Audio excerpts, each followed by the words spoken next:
nuestros ojos, se cerra su herida, se oyen ya los pasos del rey que se aproxima. A través aún nos queda denunciar al pueblo urgente que Jesús está volviendo, victorioso y esplendente. Pronto vendrá, Cristo muy pronto vendrá, pronto vendrá, pronto Jesús volverá.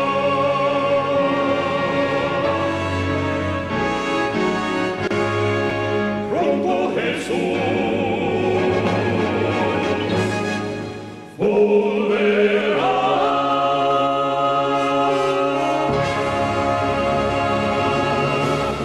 Dios y buen Padre, agradecidos estamos por el don de la vida que usted nos ha otorgado en este sábado santo, y venimos ante su presencia para que usted nos purifique, nos limpie de todo pecado, de toda inmundicia, y que nos haga aceptos ante su trono de gracia, Señor.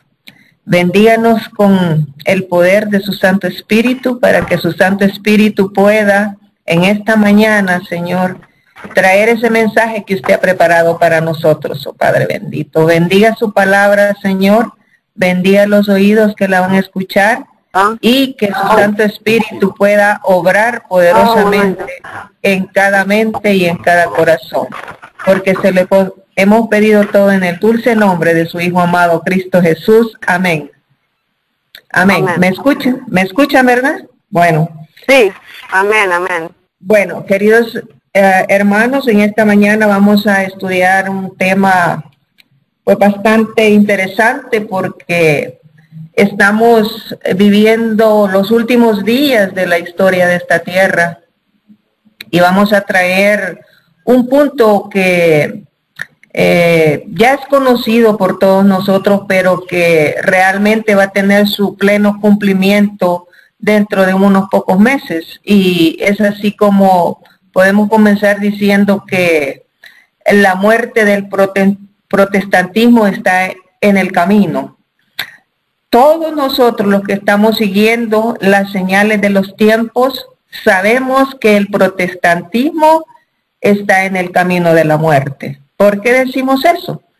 Porque el 31 de octubre del 2017, si bien es cierto que se celebran 500 años de el inicio de la Reforma Protestante de Martín Lutero, también el 31 de octubre, queridos hermanos, del 2017, se va a firmar un documento en el cual se va a afirmar oficialmente que ya no hay protestantismo, que el protestantismo ha muerto, y eso va a suceder el 31 de octubre, en la celebración de los 500 años.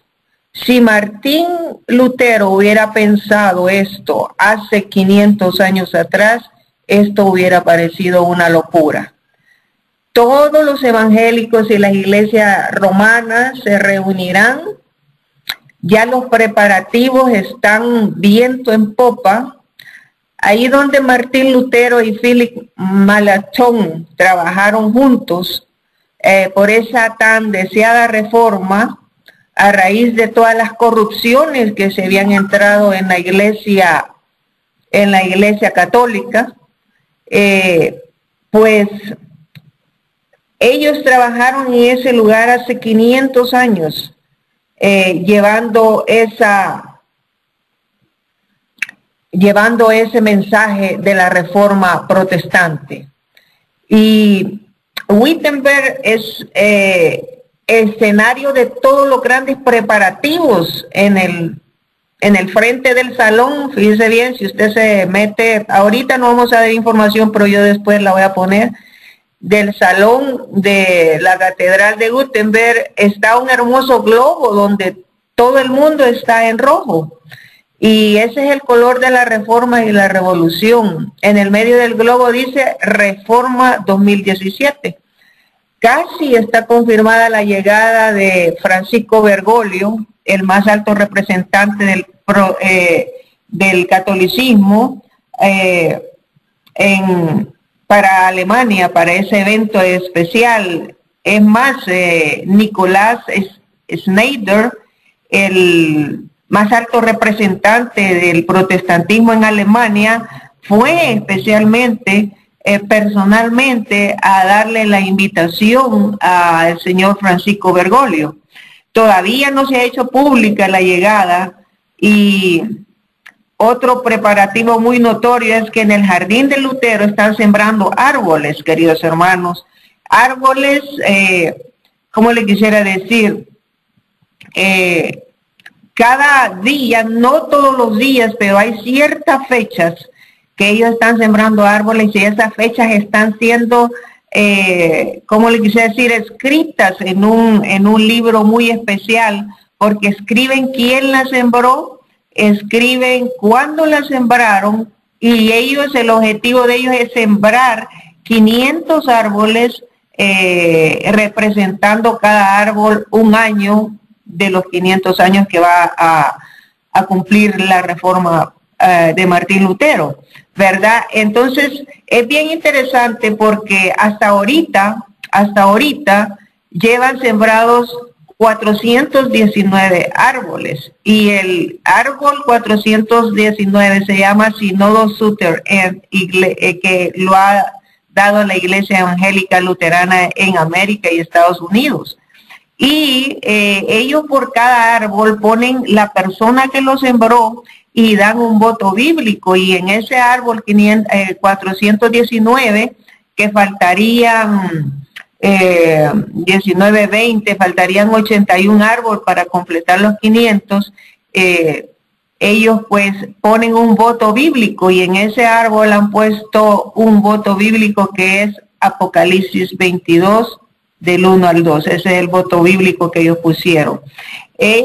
Todos los árboles están ubicados en el jardín de Lutero, y el 31 de octubre ellos van a declarar que el protestantismo ya no existe.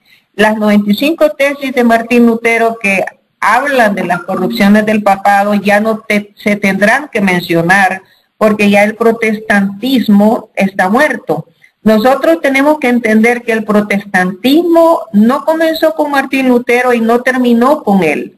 El protestantismo sigue su curso, tiene que ser llevado hasta las últimas consecuencias, hasta el cierre mismo del tiempo de la gracia, o el cierre mismo de la historia final de este mundo. Y todos los que querramos tener una parte en esta predicación debemos de entender el comienzo y el progreso de la Reforma protestante. También debemos de entender, queridos hermanos, por qué los reformadores comenzaron esta protesta, y no hay otro libro que nos explica esto que el libro El conflicto de los siglos. Anoche me admiraba que el hermano hablaba del conflicto de los siglos, de los puntos, algunos puntos que yo voy a tocar en esta mañana, y veo cómo el Espíritu Santo está trabajando en medio de su pueblo.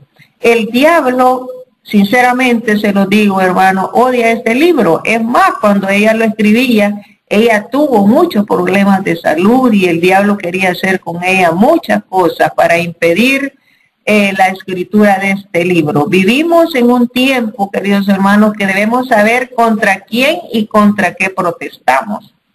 En el capítulo 1, fíjese bien, del libro El conflicto de los siglos, se titula La destrucción de Jerusalén. Y la destrucción de Jerusalén, queridos hermanos, tipifica en un pálido reflejo la destrucción del mundo. Vemos a Jesús en el capítulo 23 de San Mateo, vemos a Jesús llorando por Jerusalén. En el capítulo 23 del libro de San Mateo, vemos a un Jesús triste profundamente porque no puede hacer nada por su pueblo. Y vemos a Jesús diciendo estas palabras, queridos hermanos. Dice, Jerusalén, Jerusalén, que matas a los profetas y apedreas a los que te son enviados. ¿Cuántas veces quise juntar tus hijos como la gallina junta sus polluelos debajo de sus alas y no quisiste? Y aquí les anuncia su porvenir. He aquí vuestra casa os he dejada desierta. O sea, esta casa va a perecer. Porque os digo que desde ahora no me veréis hasta que digas, bendito el que viene en el nombre del Señor. Ahí el Señor le profetizó a los líderes judíos la destrucción de Jerusalén. Y para entender esto, en el capítulo 1 de la gran controversia, para que Jerusalén llegara a su destrucción, hubo ciertos eventos que propiciaron la destrucción de este pueblo. Jerusalén, como ya dijimos, tipifica la destrucción del mundo. Y nosotros tenemos ciertos eventos que van a traer la destrucción de este mundo.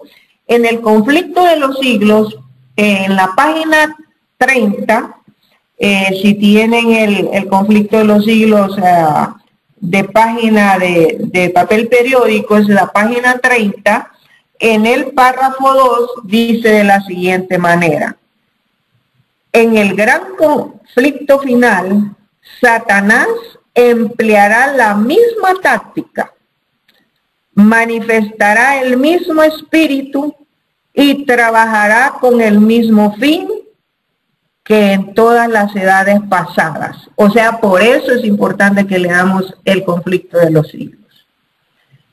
Porque Satanás dice que empleará la misma táctica, manifestará el mismo espíritu y trabajará con el mismo fin que en todas las edades pasadas. Los que han sido, lo que ha sido, volverá a ser. Eso lo dijo el gran sabio Salomón. Lo que fue, será. Y fíjese bien, con las circunstancias, dice, agravantes de que la lucha venidera será señalada por una intensidad terrible, cual el mundo no la ha visto jamás. O sea, si la destrucción de Jerusalén, y anoche el hermano mencionaba ciertas cosas de la destrucción de Jerusalén, ciertos acontecimientos, fue de lo más desastrosa. Dice que la destrucción final del mundo, porque la destrucción de Jerusalén tipifica la destrucción del mundo, dice que es un reflejo pálido de lo que será la destrucción de este mundo. Y entonces, por una intensidad terrible, cual el mundo no la ha visto jamás. Las seducciones de Satanás, o sea, seducciones quiere decir los engaños de Satanás, serán más útiles, sus ataques más resueltos. Si fuese posible, engañaría aún a los elegidos mismos. Queridos hermanos, por eso es que es importante que nosotros estudiamos el conflicto de los siglos. La pregunta aquí es, ¿quién está realmente preparado para ser un verdadero protestante en estos últimos días, especialmente cuando oficialmente se declare la muerte del protestantismo el 31 de octubre del 2017?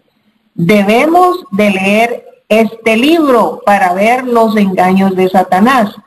Nosotros hemos escondido el libro de la gran controversia y ahora tenemos un libro que se llama La Gran Esperanza, de casi 800 páginas que tiene el libro de la gran controversia.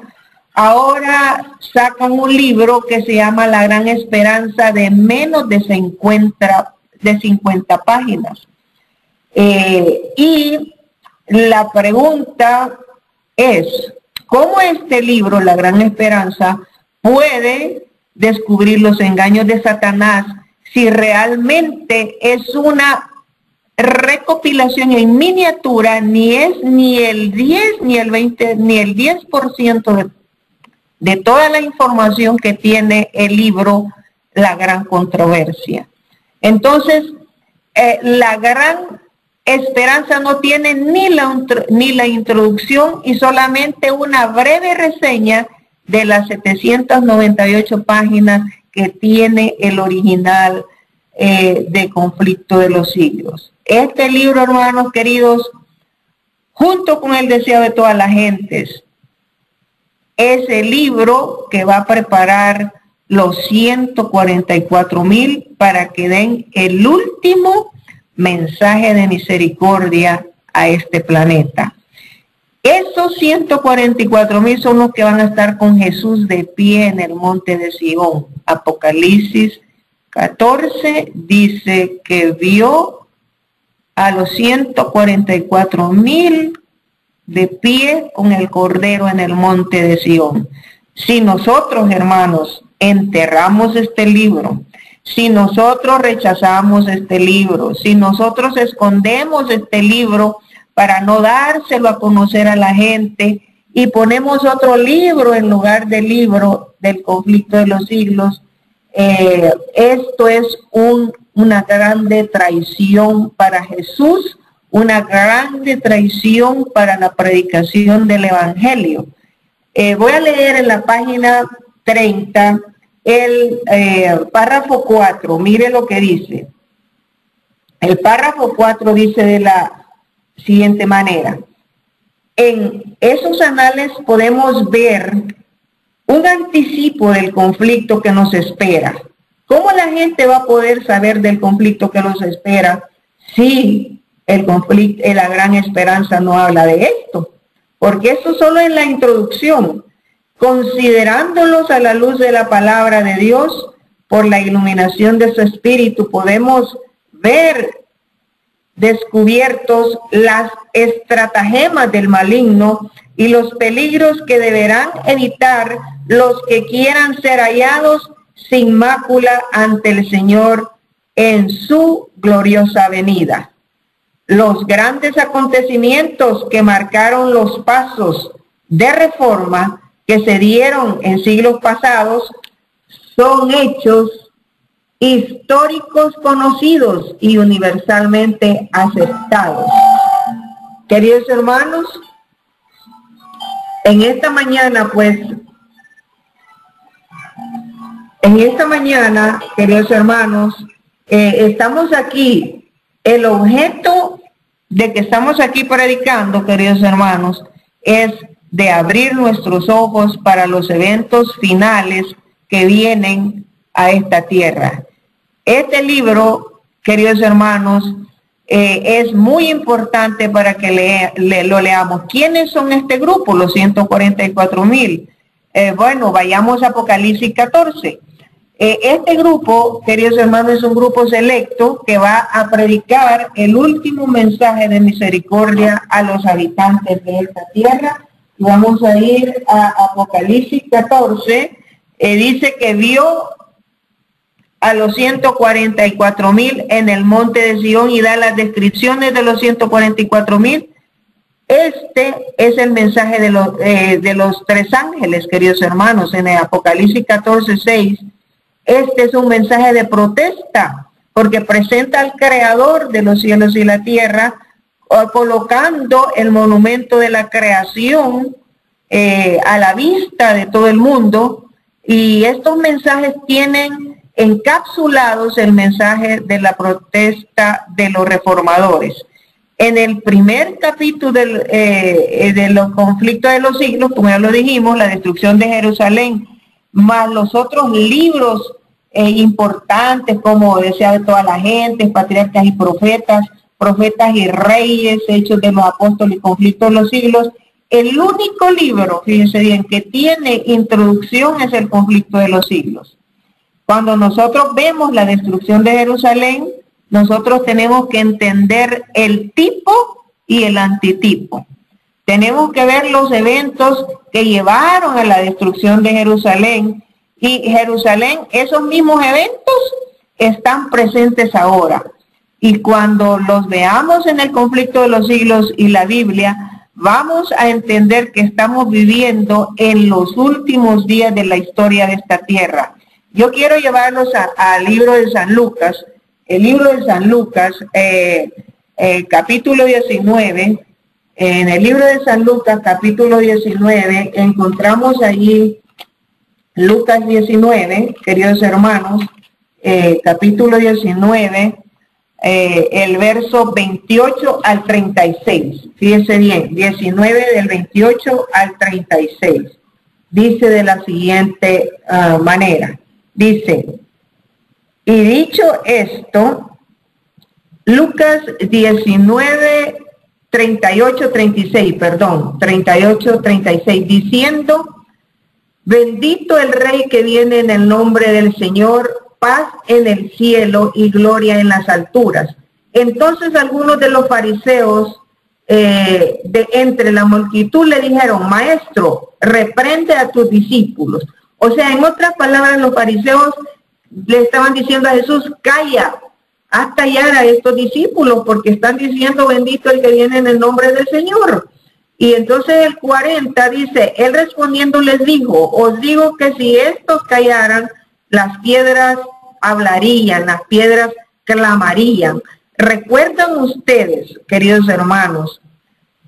Bueno, sigo leyendo, después le voy a decir eso. 41, y cuando llegó cerca de la ciudad, al verla, lloró sobre ella, lo que leímos en Mateo 23, lloró sobre la ciudad, diciendo, oh, si hubieses conocido, aún tú, a lo menos en este tu día, lo que toca a tu paz, pero ahora está encubierto a tus ojos, porque vendrán días sobre ti que tus enemigos te cercarán con vallado y te pondrán cerco y de todas partes te pedirán, te pondrán en estrecho y te derribarán a tierra a tus hijos dentro de ti y no dejarán en ti piedra sobre piedra por cuanto no conociste el tiempo de su visitación. Querido hermano, esto está sucediendo en el primer día de la última semana de Jesús. Esta última semana de Jesús, queridos hermanos, está contemplada en la verdad presente que contiene los mensajes de la profecía de Daniel 8:14 y Daniel 9:24 al 27. Ahí en Daniel 9, del 24 al 27, está contemplada la última semana del Señor Jesús en la tierra. Y ese día el Señor anunció la destrucción de Jerusalén. El Señor anunció la destrucción de Jerusalén ese día, ese primer día de la semana. Y esta es la última semana de su vida. Ahora pues ellos comenzaron a regocijarse porque querían coronar a Jesús como rey. Pero ¿por qué ellos actuaban de esa manera? Porque ellos no habían entendido la profecía de Daniel 24, 27, que él no venía a ser coronado como rey, sino que él venía a ser crucificado en la cruz del Calvario para traer salvación a todo el mundo. Ellos no entendían, aún Pedro comenzó a reconvenir a Jesús cuando él le dijo, es necesario que yo padezca en Jerusalén, que sea crucificado. Y él le dijo, que no te acontezca. Ahí en Mateo 16, 22, él le dijo, lo aló y le dijo, lo agarró y le dijo, que no te acontezca tal cosa, no vayas. Aún Pedro no alcanzaba a entender esa profecía de Daniel 9:25. Ellos ignoraban la profecía, y ustedes saben que si nosotros ignoramos la profecía, aunque no nos va a salvar la profecía, el que nos va a salvar es Jesús, porque dice que todos aquellos que predicaron la verdad a otros, conocieron punto por punto los eslabones de la profecía, muchos no recibiremos el sello de Dios, y créanme que eso me duele a mí, porque muchos estamos contemplados en ese grupo. Ojalá que nosotros no seamos parte de ese grupo, que conocemos a punta y dedo las señales, la profecía, pero más sin embargo lo que vivimos es lo contrario a lo que creemos. Entonces por eso no vamos a recibir el sello de Dios. Aunque en este momento Jesús les decía, voy a morir, voy a ir a la cruz, ellos no entendían. Fíjense bien lo que dice Conflicto de los Siglos, página 707, Conflicto de los Siglos, página 707, fíjense que dice algo bien interesante aquí en el párrafo 707, párrafo 2, dice, mire lo que dice. Antes de la crucifixión, dice, el Salvador había predicho a sus discípulos que iba a ser muerto y que resucitaría del sepulcro, y hubo ángeles presentes para grabar esas palabras en las mentes y en los corazones. Pero los discípulos esperaban la liberación política del yugo romano y no podían tolerar la idea de que aquel en quien todas sus esperanzas estaban concentradas fuese a sufrir una muerte ignominiosa. Desterraron de su mente las palabras que necesitaban recordar, y cuando llegó el momento de prueba, los encontró sin la debida preparación. Queridos hermanos, si nosotros desterramos de nuestra mente las palabras que necesitamos recordar cuando la crisis final venga, nosotros vamos a ser encontrados sin la debida preparación. Por eso dice, no debemos de temer nada del futuro, a menos que hayamos olvidado cómo Dios nos ha conducido en el pasado. Dice, así también las profecías nos anuncian el porvenir con la misma claridad con que Cristo predijo su propia muerte a los discípulos. Los acontecimientos relacionados con el fin del tiempo de la gracia y la preparación para el tiempo de angustia han sido presentados con claridad. A nosotros se nos ha presentado este evangelio con claridad, pero hay miles de personas que comprenden estas importantes verdades de modo tan incompleto como si nunca hubiesen sido reveladas. Satanás procura arrebatar toda impresión que podría llevar a los hombres por el camino de la salvación, y el tiempo de angustia no los encontrará listos. Queridos hermanos, nosotros queremos que el tiempo de angustia nos encuentre listos. ¿Cómo vamos a estar listos? ¿Cómo vamos a estar listos? Purificados. Dice que la iglesia, los dos objetivos de la verdad presente es, dice, purificar al rebaño y santificarlo. Esos son los dos objetivos de la verdad presente, y la verdad presente está contemplada en el mensaje de los tres ángeles. Ellos no conocían la profecía de Daniel 9:24-27, fíjese bien. En las 70 semanas y las 2300 tardes y mañana, y eso significa que nosotros debemos de estudiar las profecías, no con la idea de que las profecías nos van a salvar, sino que las profecías deberían de hacer en nuestra vida, deberían de propiciar un cambio en nuestra vida, de modo que nosotros querramos santificarnos ante el Señor. Fíjese bien, en el libro de San Lucas, el verso 39, este día, en el libro de San Lucas, capítulo 19, verso 39, dice de la siguiente manera. Dice, entonces algunos de los fariseos de entre la multitud le dijeron, maestro, reprende a tus discípulos. Eso ya lo habíamos repetido, pero vamos a hacer un énfasis. Fíjense bien. Reprende a tus discípulos. En otras palabras, le dijeron, haz que estos discípulos callen. Pero el Señor le dijo, si estos callasen, las piedras hablarán. Ahora la pregunta es, cuando se firme el protestantismo, la muerte del protestantismo, los que profesamos creer en el mensaje final, los que tenemos la verdad presente, vamos a ser capaces de predicar esta verdad aún a sabiendas de que hay una admonición contra nosotros, que ya no hay protestantismo, que nadie tiene que predicar en contra de nadie, porque todos estamos unidos en un solo propósito, en un solo pensamiento.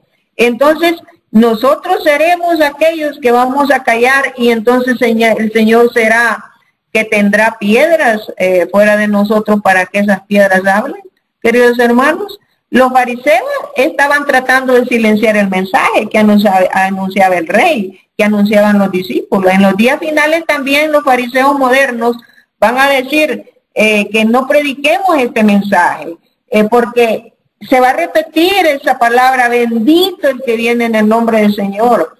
A toda costa los profesos hijos de Dios, queridos hermanos, se tratará de silenciar a toda costa estos mensajes que nos hablan de las señales de la venida de Jesús.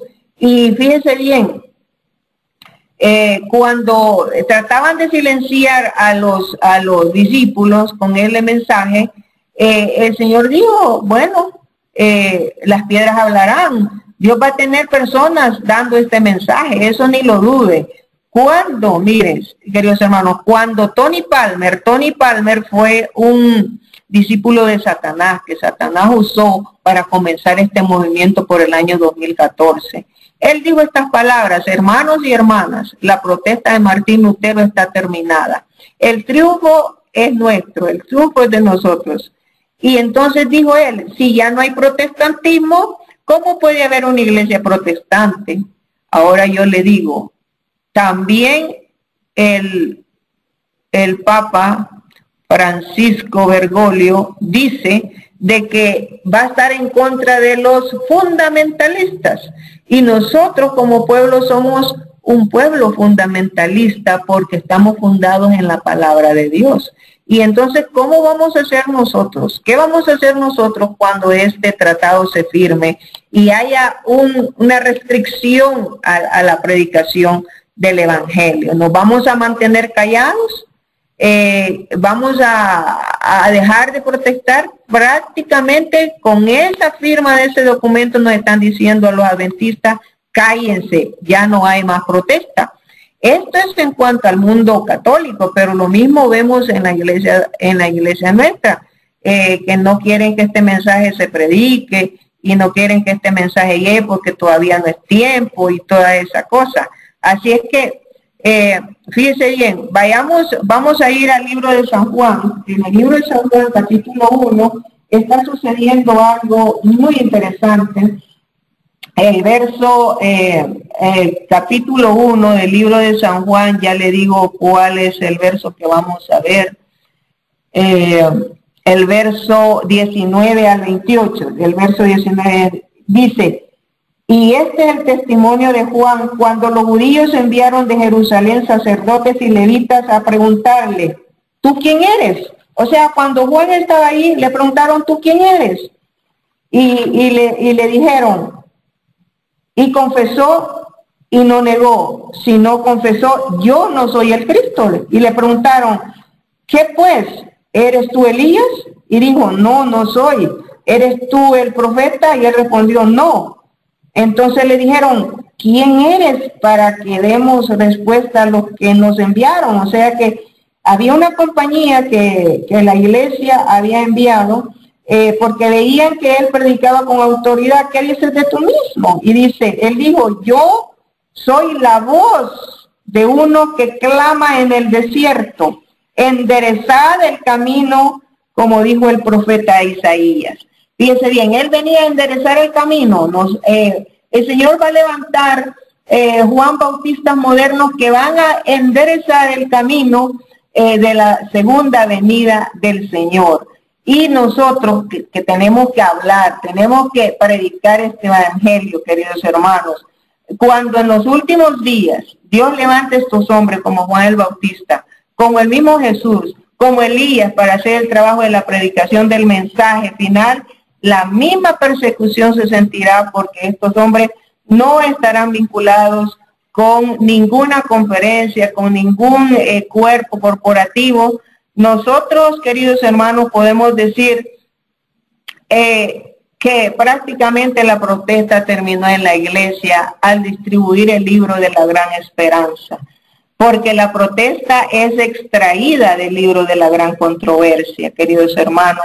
En la página 35 del Conflicto de los Siglos, párrafo 1, leo la siguiente declaración. Página 35, párrafo 1, dice la siguiente declaración. Dice: la historia de más de 1000 años durante los cuales Dios extendiera su favor especial a sus tiernos cuidados en beneficio de su pueblo escogido, desarrollándose ante los ojos de Jesús. Ahí estaba en el monte Moriah, donde el hijo de la promesa, cual mansa víctima que se entrega sin resistencia, fue atado sobre el altar como emblema, como símbolo del sacrificio del Hijo de Dios. Fíjese bien lo que dice.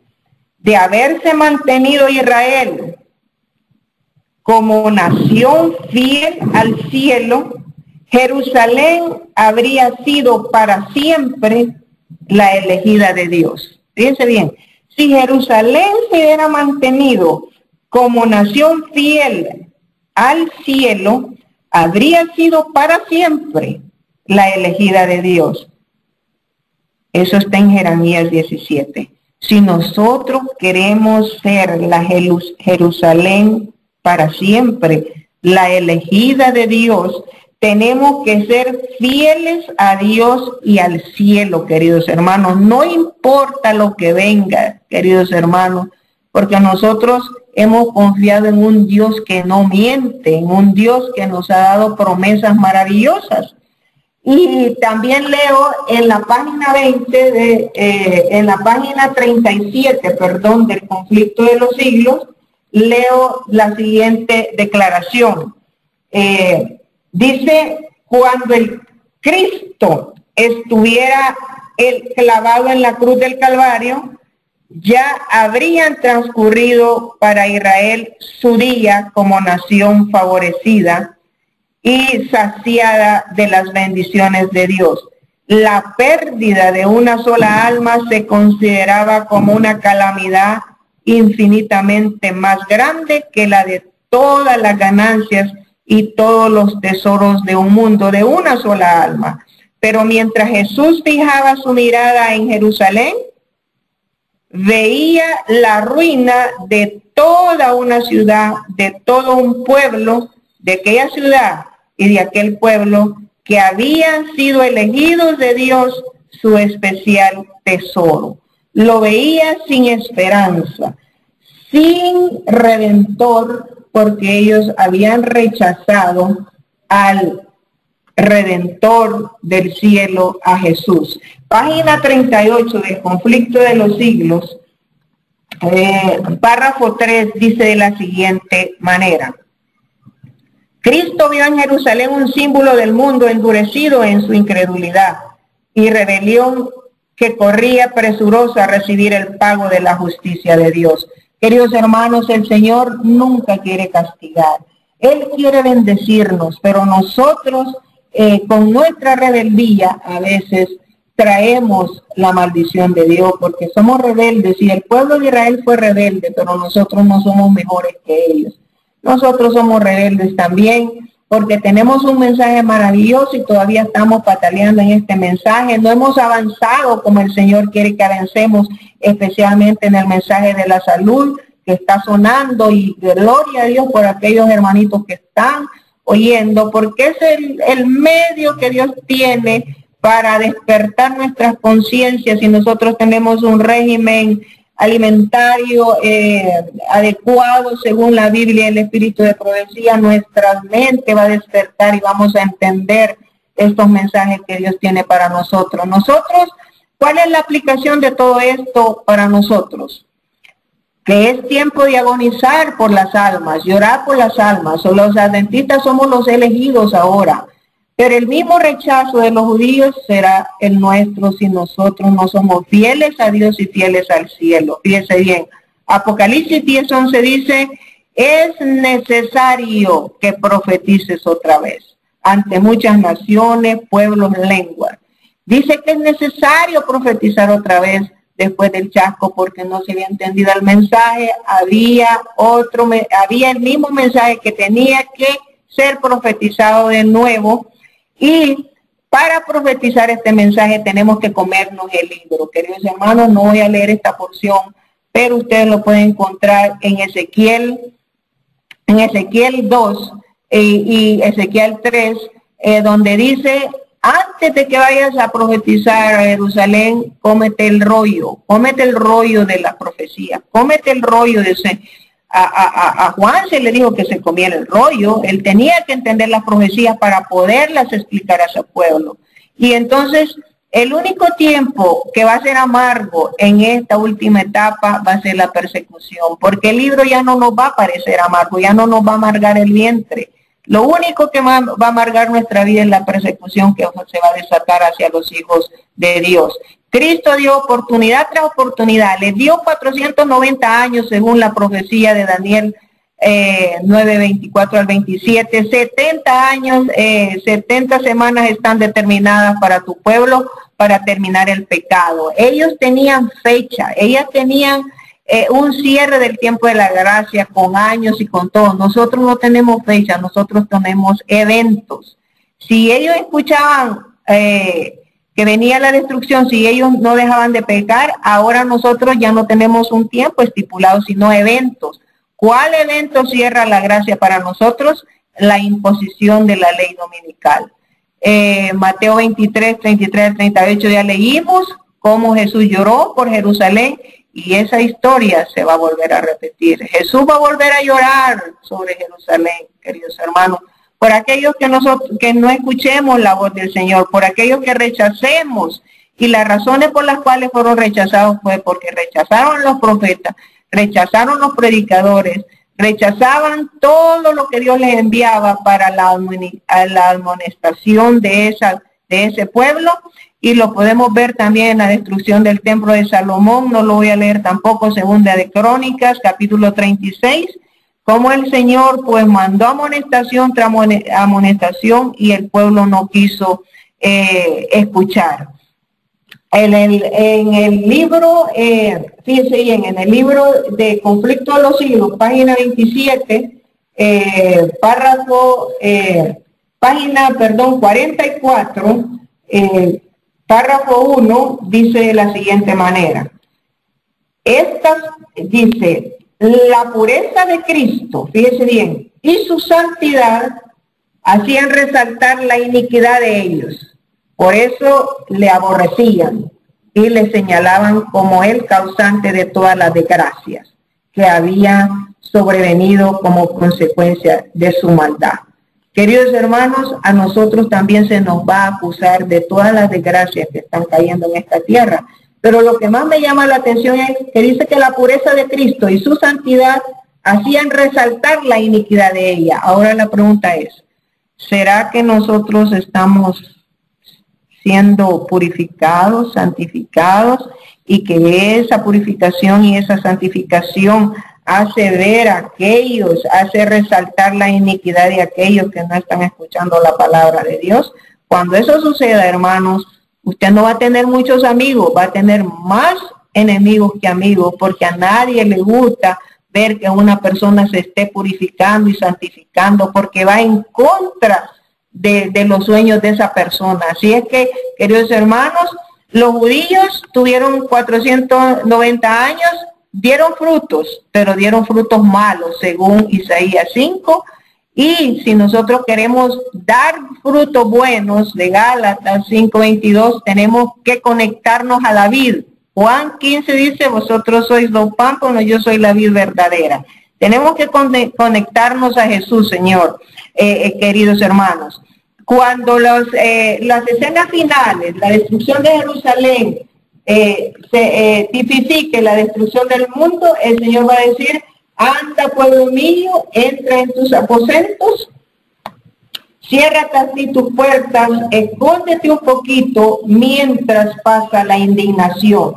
Eso se encuentra en Isaías, capítulo 26, verso 20. Queridos hermanos, En el día de la prueba, Cristo dirá, fíjense bien, Cristo dirá a su pueblo, entra en tus aposentos. Entra en tus aposentos significa entrar bajo la protección de Dios. El que habita bajo el abrigo del Altísimo morará bajo la sombra del Omnipotente. Dice, escóndete un poquito, por un momento, en tanto pasa la indignación. ¿Cuáles son las cámaras en las que habrá de esconderse? Son la protección de Cristo y los ángeles. El pueblo de Dios, querido hermano, no estará en ese tiempo en un solo lugar. Dice el Espíritu de Profecía que formarán grupos esparcidos por toda la tierra, no colonias, sino grupos esparcidos, grupos pequeños para que alumbren a toda la tierra. Ella vio una visión de todos los hijos de Dios que estaban abandonando las ciudades y los pueblos y se iban juntando en grupos para vivir en lugares más apartados, donde no hubiera tanta maldad. Se apartaron, así como Enoc se apartó de toda, él se trató de ubicar a su familia en un lugar donde su familia no fuera, como le quisiera, infectada por la maldad que había. Y entonces, fíjese bien, en la crisis final va a haber un tiempo en que nosotros tenemos que proveer nuestros alimentos. Es el tiempo de angustia previo. Pero en el tiempo de angustia, cual nunca la ha habido, los ángeles proveerán nuestra comida y nuestras aguas. Dice, el pan y sus aguas estarán seguros, mientras que los impíos sufrirán de hambre y sed. El periodo, queridos hermanos, final de esta tierra. En ese periodo el Señor obrará poderosamente en favor de los que se mantengan fieles y firmes por lo recto. En medio de ese tiempo de angustia, cual nunca hubo desde que existiese hombre aquí en esta tierra, sus escogidos tendrán que permanecer inconmovibles. Ni Satanás con toda la hueste de su mal puede destruir al más débil de estos santos, queridos hermanos. Los ángeles de Dios lo protegerán porque ellos son excelsos en fortaleza y Dios muestra su poder para con su pueblo, querido hermano. Yo le voy a leer lo último ya, cerrando aquí. Dice de la siguiente manera, hablando sobre ya la destrucción del mundo, querido hermano, esto viene porque la destrucción de Jerusalén es la destrucción de este mundo. Dice de la siguiente manera aquí en los juicios de Dios. Ese es el antepenúltimo capítulo antes de los 1000 años. El mundo, dice, está tambaleante, listo para caerse. El mundo está listo, querido hermano. Está tambaleándose. ¿Saben? Lo único que no está listo es el pueblo de Dios. Y nosotros queremos y queremos, pero no nos queremos consagrar. Y entonces el Señor anda buscando a aquellos que van a ser fieles, que van a ser inconmovibles, que van a dejar el pecado, porque para ser parte de ese grupo tenemos que cortar con el pecado, porque hay victoria sobre el pecado. Y aquel que es poderoso, dice Judas 24, para guardarnos sin mancha y sin caída delante del Padre y de los santos ángeles y del Cordero. Dice que aquel tiene poder, todo lo puede en Cristo que me fortalece, y el Señor ha hecho provisión para que nosotros tengamos la victoria sobre el pecado. Este mundo ya no le queda nada, queridos hermanos. En este capítulo, lean ustedes, es un capítulo muy interesante, los juicios de Dios, que tipifica la destrucción de Jerusalén, es la destrucción del mundo. Pero antes de eso, queridos hermanos, les quiero decir que Dios nos ama. Y Dios tiene un pueblo escogido, el cual va a predicar este mensaje con poder y gloria. Y nosotros no vamos a estar sin Dios. Nosotros vamos a tener a Dios y vamos a estar aferrados a sus promesas. Así es que no desmayemos, no nos preocupe lo que viene, porque aquel hijo de Dios que conoce a Dios no va a preocuparse por nada, porque su vida va a estar agarrada de la mano de Dios. No tenemos nada que temer en el futuro, a menos que hayamos olvidado cómo Dios nos ha conducido en el pasado.